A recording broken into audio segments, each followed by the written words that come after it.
آیت نمبر ہے 12۔ بسم اللہ الرحمن الرحیم۔ الحمد للہ رب العالمین، والصلاة والسلام علی سید الانبیاء والمرسلین وعلی آلہ واصحابہ اجمعین۔ اما بعد فاعوذ باللہ من الشیطان الرجیم۔ بسم اللہ الرحمن الرحیم۔ فلعلك تارك بعض ما يوحى إليك وضائق به صدرك أن يقولوا لولا أنزل عليه كنز أو جاء معه ملك إنما أنت نذير والله على كل شيء وكيل أم يقولون افتراه قل فأتوا بعشر سور مثله مفتريات وادعوا من استطعتم من دون الله إن كنتم صادقين فإن لم يستجيبوا لكم فاعلموا أنما أنزل بعلم الله وأن لا إله إلا هو فهل أنتم مسلمون۔ صدق اللہ مولانا العظیم۔ فَلَعَلَّكَ تَارِكٌ بَعْضَ مَا يُوحَى إِلَيْكَ، شاید آپ چھوڑ دیں کچھ حصہ اس وحی کا جو آپ کی طرف بھیجا گیا ہے۔ وَضَائِقٌ بِهِ صَدْرُكَ، اور تنگ پڑ جائے لوگوں کے اعتراضات کی وجہ سے آپ کا سینہ۔ کیوں؟ ان یقولوا، لوگ یہ اعتراض کرتے ہیں، لولا انزل علیہ کنز، کیوں نہیں اتارا گیا اس پر کوئی خزانہ، او جاء معہ ملک، یا ان کے ساتھ آتا کوئی فرشتہ۔ آپ ان سے کہیے انما انت نذیر، یقیناً آپ تو صرف اللہ سے ڈرانے والے۔ واللہ علی کل شیء وکیل، اور اللہ تعالی ہر چیز پر نگہبان ہے۔ رسول اکرم صلی اللہ علیہ وسلم سے بڑا انسانیت کا خیر خواہ اور مخلص اور اللہ جل جلالہ کے اللہ کی زمین پر سب سے بڑے نمائندہ، انسانیت کے اتنے بڑے خیر خواہ، خود فرمایا لوگوں میری مثال اس طرح ہے جس طرح ایک آدمی نے جنگل میں آگ جلائی اور پتنگے بھاگ بھاگ کر اس میں جل رہے ہیں اور وہ پتنگوں کو آگ سے بچا رہا ہے۔ فرمایا میری مثال ایسے ہے، جہنم کی آگ جلی ہوئی ہے، ساری انسانیت بھاگ بھاگ کر اس میں گرنا چاہتی ہے، میں لوگوں کو بازو سے کمر سے پکڑ پکڑ کر اس سے بچا رہا۔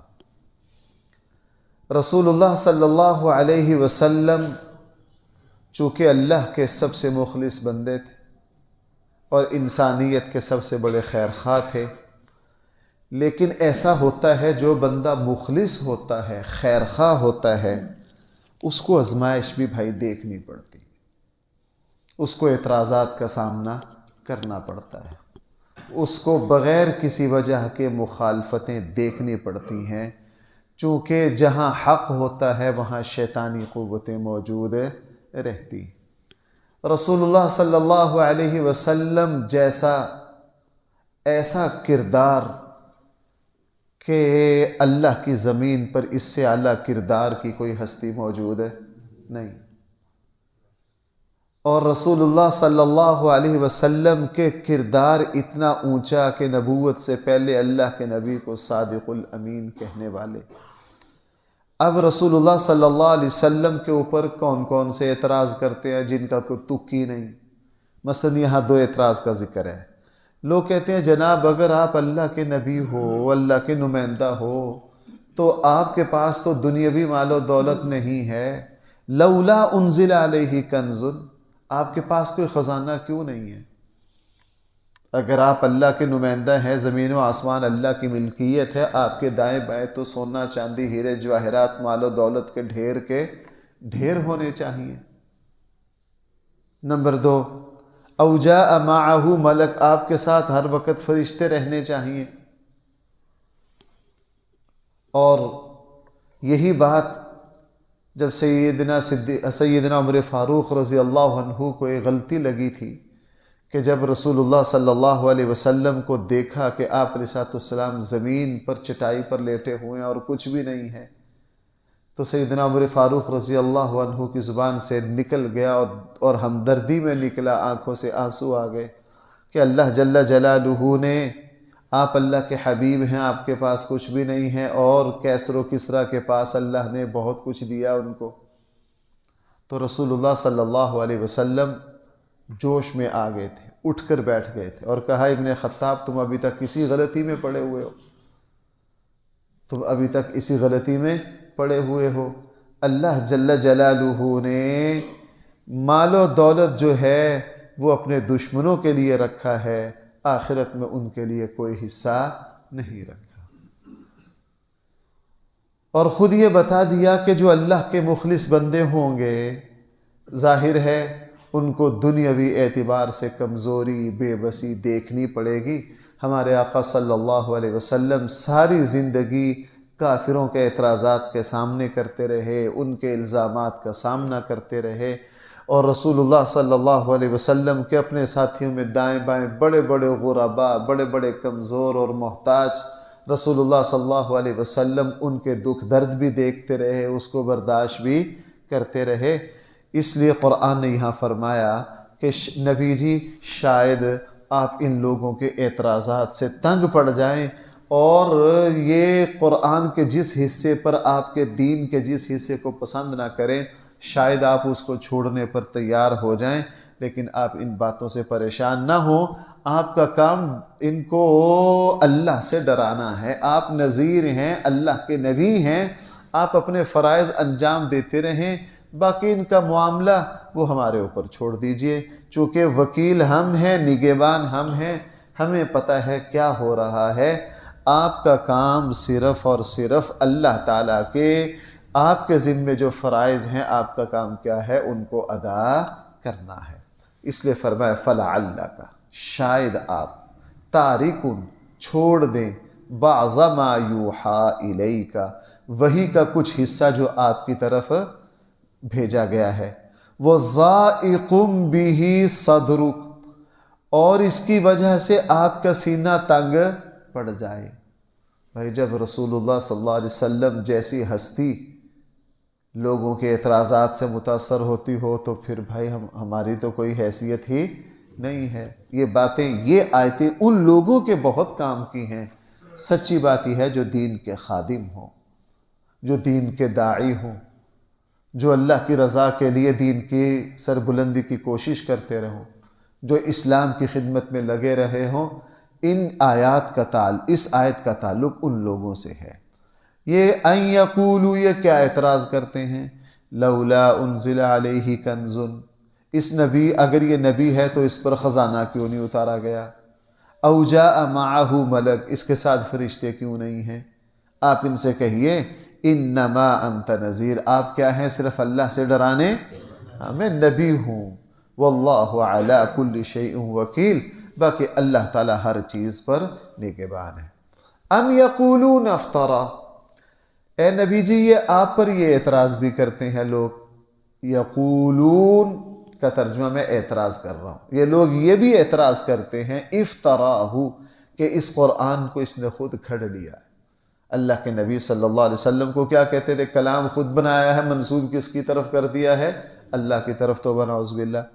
قل، آپ ان کو جواب دیجئے، فَأْتُوا بِعَشْرِ سُوَرٍ مِثْلِهِ، آپ اس جیسی 10 صورتیں لائیے مفتریات بنا کر، وَدُوا مَنِ اسْتَطَعْتُم مِّن دُونِ اللَّهِ، تم اپنے ساتھ ان صورتوں کے بنانے میں جس کو چاہو شامل کر لو اللہ کو چھوڑ کر، ان کنتم صادقین، اگر تم سچے ہو۔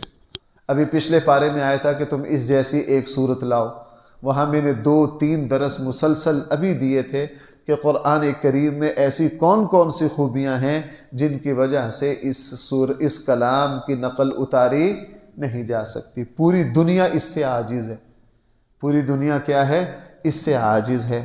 فَإِن لَّمْ يَسْتَجِيبُوا لَكُمْ، اگر یہ آپ کے چیلنج کو قبول نہ کریں، اگر یہ اس طرح کی صورتیں بنا کر نہ لائیں فَاعْلَمُوا تو آپ کو جان لینا چاہیے انما انزل بعلم اللہ یقیناً یہ قرآن اللہ کے علم میں سے ہی اتارا گیا، یہ اللہ کا کلام ہے۔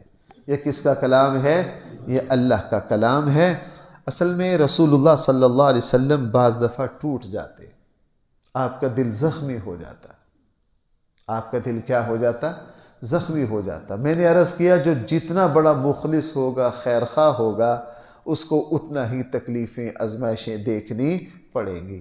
یہ دنیا جو ہے یہ مکاروں کا مرکز ہے، یہ جو دنیا ہے یہ فراڈیوں کی جگہ ہے۔ یہاں جتنا بندہ بے ایمان اور دو نمبر ہوگا آپ دیکھیں گے دنیا کی چہل پہل اس کے پاس اتنا ہی ہوگی۔ جو جتنا ہی مخلص ہوگا، دیانتدار، ہر شعبے میں چلے جائیے، بہت سارے سرکار ملازم ہم سے ملتے ہیں، وہ بیچارے اتنی دیانتداری سے کام کرتے ہیں اور اس محکمے کے لوگ بھی یہ کہتے ہیں کہ یار ہم میں یہ بندہ بہت دیانتدار ہے، لیکن وہ بیچارے جب اپنے دکھ سناتے ہیں تو وہ بیچارے ٹوٹ جاتے ہیں کہ اس وقت کسی بھی شعبے میں، کسی بھی دفتر میں ایک مخلص بندے کے لیے دیانتداری سے کام کرنا کتنا مشکل ہے، دیانتداری سے کام کرنا کتنا مشکل ہے۔ آپ کسی بھی شعبے میں اس زمین پر اللہ نے یہ آزمائش رکھی ہے، یہاں سچائی، یہاں صداقت کے راستے میں جگہ جگہ روڑے اٹکیں گے، مشکلات آئیں گی، پریشانیاں آئیں گی۔ یہاں قرآن نے یہاں بھی اور سورہ کہف کے شروع میں بھی کیا کہا؟ لعلک باخع نفسک، سورہ کہف میں ہے لعلک، شاید آپ اپنے آپ کو کیا کر دیں؟ ہلاک کر دیں۔ لعلک باخع نفسک، جگہ جگہ پھر قرآن کریم کو رسول اللہ صلی اللہ علیہ وسلم کو سنبھالنا پڑتا۔ اللہ کے حبیب آپ ان باتوں سے پریشان نہ ہوں، آپ دکھی دل نہ ہوا کریں، آپ دکھی دل نہ ہوا کریں، آپ اپنا سفر جاری رکھا کریں۔ یہ تو قیامت تک ہوتا ہی آیا ہے، ہوتا ہی رہنا ہے، ہوتا ہی رہنا ہے۔ ہاں بس عام مخلصین کو پر یہ لازم ہے بس وہ اپنے عمل میں اخلاص رکھیں، اللہ کو راضی کرنے کی نیت کریں، اپنے عمل میں کیا رکھیں؟ اخلاص رکھیں، صرف اللہ کو راضی کریں، اللہ کو راضی کر کے وہ اپنا کام کرتے جائیں، اللہ جل جلالہ خود ان کو سنبھالیں گے۔ اس لیے فرمایا فَإِن لَّمْ يَسْتَجِيبُوا لَكُمْ، اگر یہ آپ کے چیلنج کو قبول نہ کریں فَاعْلَمُوا تو آپ جان لیں اَنَّمَا أُنزِلَ بِعِلْمِ اللَّهِ، یقیناً یہ قرآن کریم اللہ ہی کے علم سے اتارا گیا ہے، وَأَن لَّا إِلَٰهَ إِلَّا هُوَ، اور اس کے سوا کوئی معبود ہو ہی نہیں سکتا، فَهَلْ أَنْتُمْ مُسْلِمُونَ، تو تم کیا اس کے فرما بردار نہیں بن سکتے ہو؟ اس کی فرما برداری سے کیوں منہ پھیرتے ہو؟ من کان یرید الحیات الدنیا، جو لوگ صرف دنیا کی زندگی چاہتے ہیں، وزینتہا، اور اس کی زیب و زینت چاہتے ہیں، نوفی الیہم اعمالہم، ہم پورا بدلہ دے دیتے ہیں ان کو ان کے عملوں کا اسی دنیا میں، وَهُمْ فِيهَا لَا يُبْخَسُونَ، اور اس دنیا کے نفع میں کسی طرح کی کمی نہیں کرتے۔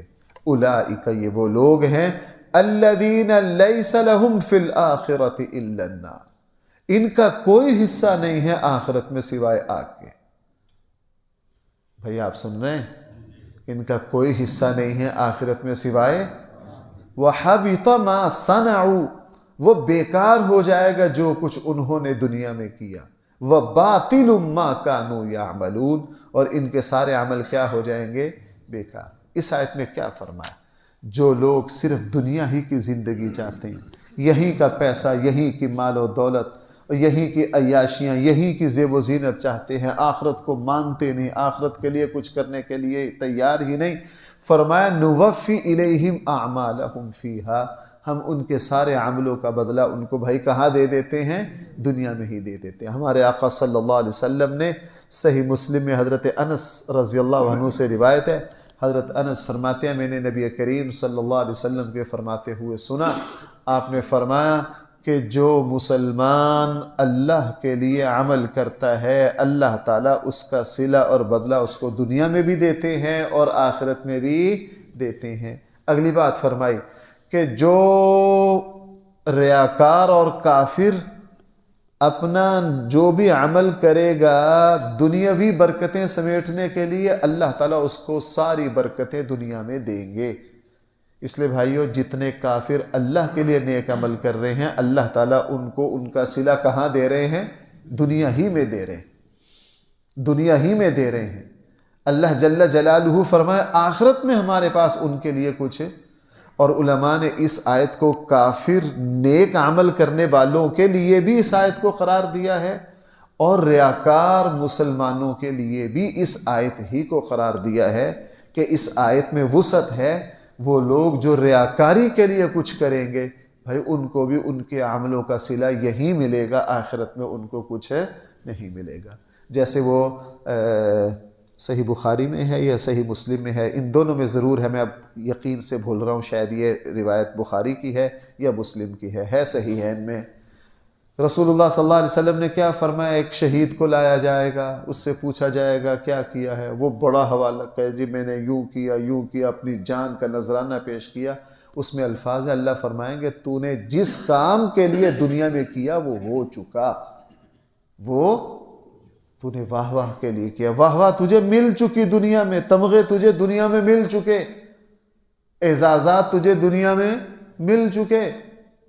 ہمارے یہاں اس کا کوئی، اور حدیث میں ہے، اس کو پیشانی کے بالوں سے پکڑ کر جہنم میں ایک قرآن کے قاری کو بلایا۔ دیکھو یہ تینوں بڑی بڑی نیکیاں اسلام میں، شہادت سے بڑھ کر کیا ہو سکتا ہے؟ تیسرا قرآن کا قاری جو ہر وقت قرآن پڑھتا ہے، اسے کہا جناب ہاں، وہ کہے گا جی آپ کی کتاب کو سیکھا، اچھی سے اچھی آواز سے پڑھا، لوگوں کے دلوں کو گرمایا۔ اللہ تعالیٰ فرمائیں گے واقعی تم صحیح کہہ رہے ہو، ایسے ہی کر کے آئے ہو، لیکن تم دنیا کمانے کے لیے اس لیے تھا کہ تمہیں بڑا قاری کہا جائے، اور وہ کہا جا چکا ہے، ہمارے پاس تمہارے لیے کچھ بھی نہیں ہے۔ اور ان کو بھائی کیا کیا جائے گا؟ پیشانی کے بالوں سے اٹھا کر ان کو بھی جہنم میں۔ اور تیسرا وہ سخی جس نے اپنے سخاوت کی ندیاں بہائیں، داستان رقم کی، شہروں کے شہروں کو سیراب کیا، صرف اس لیے کہ دنیا مجھے بڑا آدمی کہے، مجھے سلام کرے، میری تعریف کرے، میری شان و شوکت ہو۔ فرمایا کہ اس کو بھی کہا جائے گا جناب تم واہ واہ کے لیے کر کے آئے تھے، وہ دنیا میں ہو چکا، واہ واہ کر کے آئے تھے، وہ دنیا میں ہو چکا۔ اس لیے بھائی اس آیت میں کافر بھی مراد ہے اور ریاکار بھی مراد ہے۔ کافر بھی اس دنیا میں جو نیک عمل کرے گا اس کا بدلہ اس کو دیا جائے گا، اور اگر اللہ نہ کرے کوئی مسلمان بھی اپنا نیک عمل اس لیے کرتا ہے کہ صرف اس سے دنیا کمائے، تو آخرت میں اس کا کوئی حصہ نہیں ہے۔ اللہ تعالیٰ کے یہاں تو صرف مخلصوں کی قدر ہے، اس لیے فرمایا من کانا، جو شخص یرید الحیات الدنیا، چاہتا ہے دنیا کی زندگی کو، وزینتہا، اور دنیا کی زندگی کی زینت کو، نوفی الیہم اعمالہم، ہم بدلہ دے دیں گے ان کو ان کے عملوں کا، فیہا، اسی دنیا میں، وہم فیہا لا یبخسون، اور اس بدلے میں کسی طرح کی کمی پورا دے دیں گے، حساب برابر کر دیں گے، چکا دیں گے سارا کچھ۔ اولئک الذین، یہ وہ لوگ ہیں، لیس لہم فی الآخرۃ الا النار، ان کے لیے آخرت میں سوائے آگ کے کچھ بھی، وحبط، بیکار ہو جائے گا آخرت میں، ما صنعوا، جو کچھ یہ کر کے آئے، وحبط ما صنعوا فیہا، اس آخرت میں کچھ بھی نہیں، وباطل ما کانوا یعملون، اور بودھ اور بیکار نکلیں گے ان کے سارے عمل آخرت میں جو وہ کر کے آئے۔ اس لیے بھائیو میں اس بات کو بہت عرض کرتا ہوں، سچی بات یہ میں تو صرف اپنے آپ کو سمجھانے کے لیے کرتا ہوں، حقیقت یہ ہے کہ ہم بھائی جو بھی کریں کس کے لیے کریں؟ اخلاص کو بہت پیدا کریں اپنے اندر، اخلاص کو بہت پیدا کریں۔ ہر نیک عمل سے پہلے بھی، ہر نیک عمل کے بعد بھی، شیطان، نفس و شیطان ایسے خبیث ہیں، آپ ایک نیک عمل اللہ کے لیے کریں پکی نیت سے، اگلے دن شیطان پھر آ جائے گا کوئی بیس بدل کے، پھر آپ کو کوئی تھوڑی بہت ایسے پٹری سے اتارتے، بار بار نیت پر شیطان، نفس و شیطان کی طرف سے حملہ ہوتا ہے۔ اور صحابہ اکرام اس پر اتنے حساس تھے، آخری بات عرض کروں، ایک صحابی رسول اللہ صلی اللہ علیہ وسلم کے پاس آئے، اللہ کے نبی میں نے فلاں عمل جو تھا وہ اللہ کے لیے کیا، لیکن لوگ میری تعریف کرنے لگ گئے، کیا لوگوں کی تعریف کی وجہ سے میرا عمل تو بیکار نہیں ہو گیا؟ ہم کیا کہتے ہیں، میں جب بھی کوئی نیک عمل کروں سارا شہر اس پر تعریفوں کے شادیانے بجائے۔ وہ حساس تھے، چکنے ہو گئے، فوراً حضور کے پاس، اللہ کے نبی میں نے فلاں نیک عمل کیا ہے، لوگ کیا کر رہے ہیں؟ تعریف۔ حضور نے فرمایا ہاں، اگر تم اللہ کے لیے نیک عمل کر رہے ہو اور لوگ پھر بھی تمہاری تعریف کر رہے ہیں، یہ کوئی بات نہیں، اللہ تعالیٰ کی طرف سے تمہیں اضافی عطیہ اور عطا۔ ایک ہے کہ تم نیک عمل کر ہی اس لیے رہے ہو کہ لوگ واہ واہ کریں، ہمارے عملوں کا بیڑا غرق کسی نے کر دیا۔ ہم کوئی بھی نیک عمل کرتے ہیں تو توبہ توبہ، پورا ملک میں جب اس نیکی کا ڈھنکا نہ بجا دیں اور اس توقع میں نہ بیٹھیں کہ ساری دنیا ہماری نیکی کی داد دے، تو بھائی اس سے نیک عمل ضائع ہو جاتا ہے۔ نیک عمل تو صرف اور صرف کس کے لیے کیا جاتا ہے؟ انی وجہت وجہی للذی فطر السماوات والارض حنیفا۔ اللہ تعالی ہم سب کو صحیح فہم۔ الحمدللہ رب العالمین، والصلاة والسلام علی سید الانبیاء والمرسلین وعلى آلہ واصحابہ اجمعین۔ ربنا آتنا فی الدنیا حسنہ وفی الآخرة حسنہ وقنا